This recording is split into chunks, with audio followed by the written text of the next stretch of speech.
Hey, welcome back to the Ping Pong Flick Show. My name is Chris Wong. Aloha Friday, guys. Today has been quite a dumpster fire of chaos. I mean, it really has been.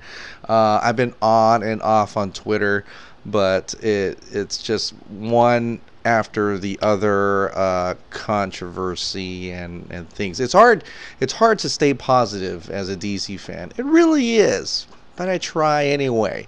And the first thing we're going to go is I got to say, the Hollywood Reporter today has been like one after the other, some crazy, crazy stuff. So I'm going to start with the Hollywood Reporter news, and then rumor, and then something quite shocking as I end this video. The first thing from Boris Kit, and God, they've been doing a lot of stuff coming out of the Hollywood Reporter. It seems like Hollywood Reporter is the news site that releases this information for Warner Brothers. This coming in, James Gunn is back as director for Guardians of the Galaxy 3. That's right, Disney Marvel has rehired James Gunn after all said and done. They've gone back and rehired him. Now you're thinking, well, what does this have to do with DC? Well, more details is that James Gunn will do both the Suicide Squad and Guardians of the Galaxy 3. Squad will go first to shoot late fall of this year. Guardians 3 would follow. Fall of this year. That means we got 3 DC properties that are going to shoot at the fall of this year. Reportedly, and they're anticipating production start for The Batman, production start for The Flash, and now the Suicide Squad. So lots of movies going in production in the fall of this year, hopefully to be released next year or the following after. So, but still yet, what does this have to do with James Gunn being director? Well, first of all, James Gunn, I know he has a lot of this personal stuff, but throwing all that personal stuff aside, like I said, I don't care too much about celebrity drama. It does affect them in some ways, and in this case, it looked like Disney was trying to preserve their image by letting him go, but now it kind of looks like it's possible they kind of just suspended him. So while they get their image back and then go back and rehire him, or they saw the board for Guardians of the Galaxy 3 and the whole galactic cosmic universe that James Gunn was supposed to head, and said, we don't know what to do here. Here, take it back. We have no idea what's going to happen. That's your vision. Go back and do it. So it could be either or, right? Or things like that, or in the combination of both. But as a director, as a filmmaker, I did enjoy Super. I did enjoy Slither. I did enjoy the first Guardians of the Galaxy. Most of 2, minus Drax and some joke fest things. But for the most part, as an artistic creator, he's got some talent there. So I am quite intrigued to see what he can do with the Suicide Squad. But now that he's been rehired back to Guardians of Galaxy 3 and possibly be in control, even though Guardians 3 is going to be last for that Guardians 3, he's going to be like what Kevin Feige had once said, that he was going to be the mastermind of the whole cosmic universe. Does that mean when he's doing the Suicide Squad, is his attention going to be 100% to the Suicide Squad, or is his mind going to be all of a sudden elsewhere to Guardians 3 and the Marvel Cinematic Cosmic Universe? You know what I'm saying? Like, I feel like it seems easy for people to have multiple projects in their head, but when you have one project, your passion and everything, your energies into that one thing, and you're going to give it your all. But if he has 2 different properties to look after right now, is he going to give it all? I mean, it could be the other way around, and he's like, I'm not too into Guardians anymore. I'm kind of in this Suicide Squad thing. Then that'd be great for DCEU. But if it's the other way around, I don't know. I just feel like he's gonna be not totally in it. He's gonna be like looking at that other job, the grass on the other side of the lawn, and like, well, I want to go there. I feel like I want to go there. I want to work in that sandbox again. I love that place. I want to go back. I'm so grateful for Disney. Thank you. I'm gonna put all my energy and time into that. So I wonder how that plays out. And it could be like other people said that weeks from now, months from now, he's going to drop out of the Suicide Squad. Who knows, right? So it could go in any direction. So that's why I think this whole thing of him going back to Guardians of the Galaxy 3 could affect the DCEU in a wider array than it is already going to be doing. So, we'll continue to see what happens with that. Now, before we get to the third thing, let's do a little bit of the rumor mongering. Thomas Polito, I think, and some other people have hinted that Black Adam is going to include a lot of the different heroes within that realm, and it's going to be like an anti-hero type of story. Thomas says that he's a scooper, that rumors are that they're going to adapt Black Adam: The Dark Age. It's a graphic novel or a series of 6-issue miniseries that came out during the pages of the New 52, and it was during when was this came out? 2007. Okay, so I'm just going to read you a little summary to see what you think of it. So if this is what they're going to try to adapt.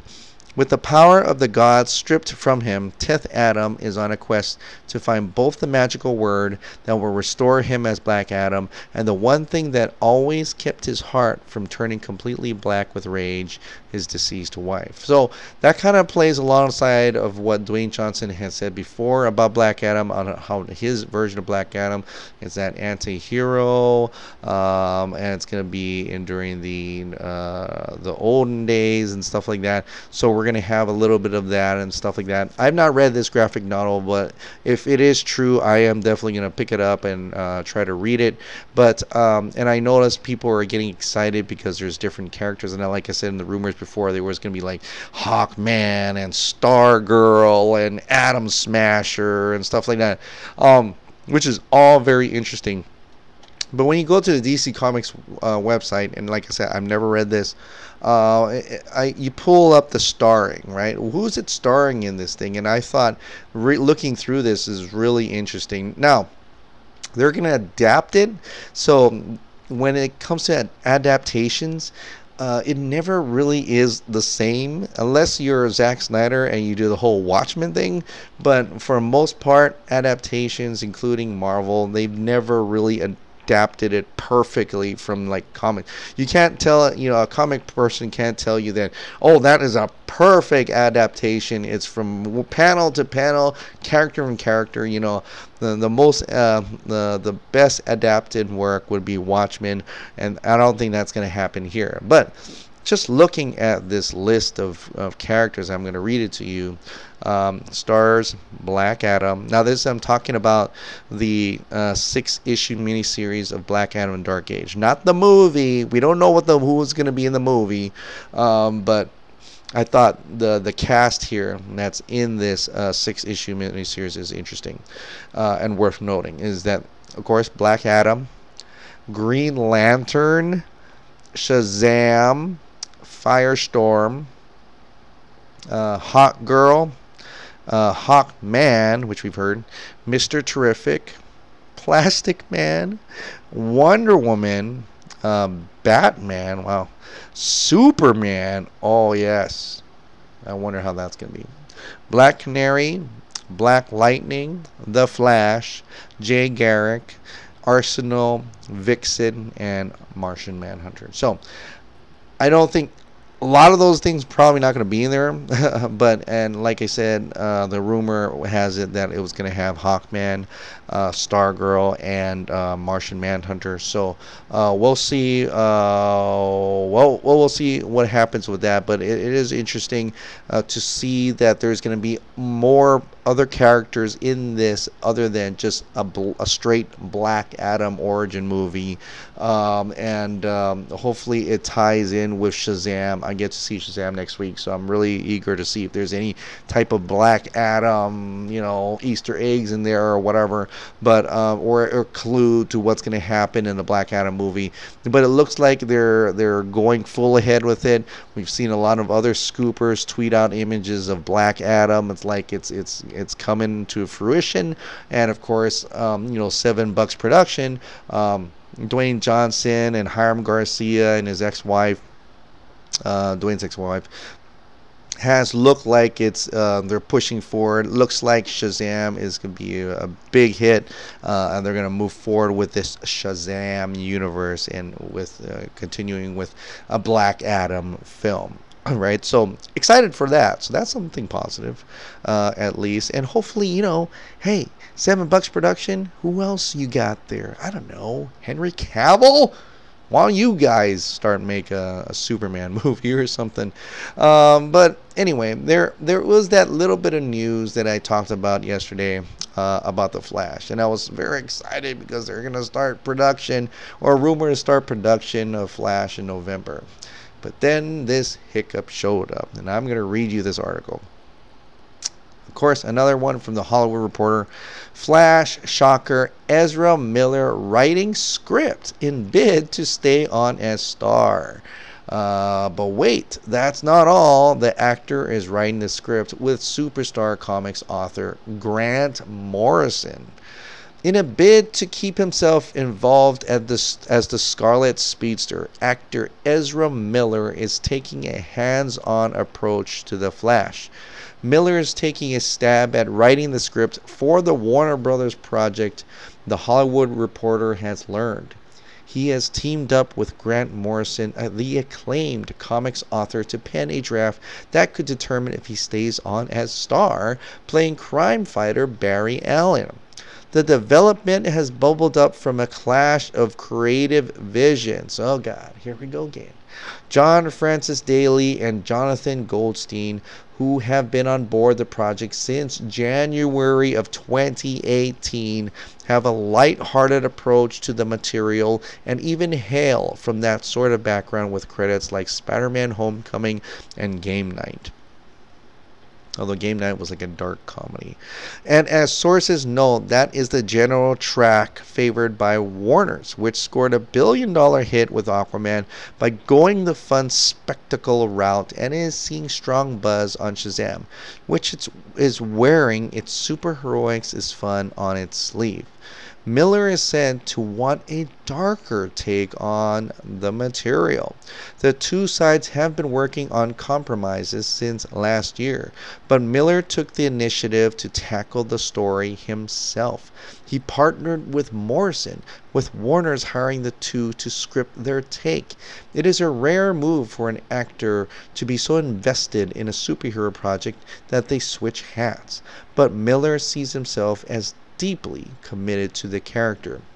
Despite its namesake, Flash has been anything but in its journey to the silver screen, going through several directors and writers. Miller, however, has been a constant, having been first cast by filmmaker Zack Snyder for the role in 2016's Batman v Superman: Dawn of Justice, and embracing the role fully in Justice League.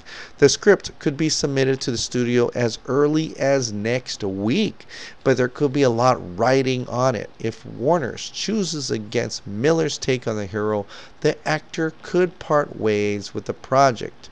Additionally, and fittingly for a hero who races to beat the clock, there is a countdown scenario here as well. According to one insider, Miller's holding deal on Flash expires May. Despite the clashes on Flash, Miller remains a presence on the Warner's lot. He has played a key character in the studio's Fantastic Beasts movies, and is expected to shoot the third installment at the end of this year. I mean, that's into that when they're starting to produce The Flash too. So, that's interesting. So, couple things here.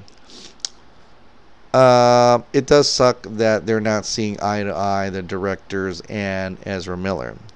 And that's a bad thing. Like, for one, you want to have the directors have that creative vision, yet you want to have the actor also agreeing to that vision, and so we'd have a nice, cohesive party to make the movie that they want to make, and they all agree on something that should have been worked out for a long time now. And maybe that's why there's been so many delays, because the creative work. Now, it is interesting to point out that Warner Brothers is concerned for Ezra Miller in a way that they are offering him to put out a take for the film as well. That is interesting. That means they see a little bit of importance, and of course, because he's the Flash and he's the face of the Flash, the current Flash, so they feel it important that he's happy with it. And if he's not happy, he can choose to back away and say, I'm done, kind of like what happened with Ben Affleck. Ben Affleck didn't want to play ball. He says, nope, I'm done. You don't want to make my movie. You keep pushing me around with this Batman thing. This is not what I signed up for. I'm out. I'm done. Ezra Miller is still in the beginning of his career, so there could be a way where he will play ball and be reluctant, but want to actually play whatever the directors want him to play. But right now he has a certain aspect of Flash in his mind, and it's cool to see him so passionate about it, and that he wants to make a story to the point he hires Grant Morrison, a comic book writer, to make a Flash script. Now, whether that is good or not, we'll either never see, or we will get to see, depending how Warner's reacts to that, and as soon as next week. And for it to be coming out next week, that means he's had this idea for a long time now. Possibly during the time he even told us on that interview for Fantastic Beats last year about the multiverse. All that passion that he was talking about is possibly the story that him and Morrison were working on, not what the directors were working on, not the one that the directors were going to put out. So, which is interesting. And darker doesn't necessarily mean like a darker film. It could be darker to the point where it could be like that whole Flashpoint thing. He wants to save his mom. He goes back in time and it finds out he messes up. That's a darker story, where he learned that his mom has to die in order for him to be the Flash that everyone needs. So that could be a darker story. It doesn't have to be like rated R. It doesn't mean like that. There are dark elements in Shazam, and I found out a lot more from Sam and Team JVS. Not too much, but just enough that it may not be good for kids. That's a darker element. So I don't know what they mean by darker, and I don't know what they mean by light-hearted comedy fun. If they meant light-hearted comedy fun, like a raunchy, I don't know, like Game Night, for instance, then that could be kind of troubling. Even though I like the direction that they did with some of the scenes in there, and how that movie. But I think what I think Ezra Miller is trying to pull out, and with Grant Morrison, I think that would be a way better story than perhaps the light-hearted comedy that the directors want to make. Maybe they're doing it more of like the, not romantic comedy, but those little R-rated raunchy comedies you see out there, and that could be a problem, something. But I'm really looking forward to, and I hope Warner Brothers looks out for a better movie, not because it's lighthearted, right? And this is what the article is suggesting, that because Aquaman work and it looks like Shazam's going to work, the studio's just thinking about the tone of the film rather than the content of the film. And I think that is the problem. And if they are thinking that way, then we're back into the situation of what happened with Justice League. We're slowly going back to that errors that they're supposed to have righted by letting go of all these people. But Mar Robles wants to point out, and I think there is something to this, that Jeff Johns was involved with Aquaman and Shazam. And if those two films work, whatever Jeff Johns has done with those two films could be making it work now. Just pointing out there, not that I'm saying, but there could be something to that. But in this case, we won't actually know what the new team actually works until we actually see Birds of Prey and the Joker film, and whenever the Batman's going to come out, and whenever the Flash is going to come out, and the Suicide Squad, those movies. So but I am curious to see what Ezra Miller has for this, and if it's anything like what he talked about in the description of the Flash film during his interview for Fantastic Beats, I want to see that movie. Okay, I want to see that movie because I'm really looking forward. That was something that got me excited when he was talking about that. So I would love to see that. But we won't know, and it looks like we'll know next week what's going to happen to that. Are they going to work together? Are the directors going to drop out? Is Ezra Miller going to drop out? That is something very curious and not exciting per se, but very, I don't know, at the edge of your seat, if you will. All right, guys. Well, I hope you all have a wonderful weekend. Thank you so much for subscribing. Thank you so much for watching. I'll see you next time. Bye.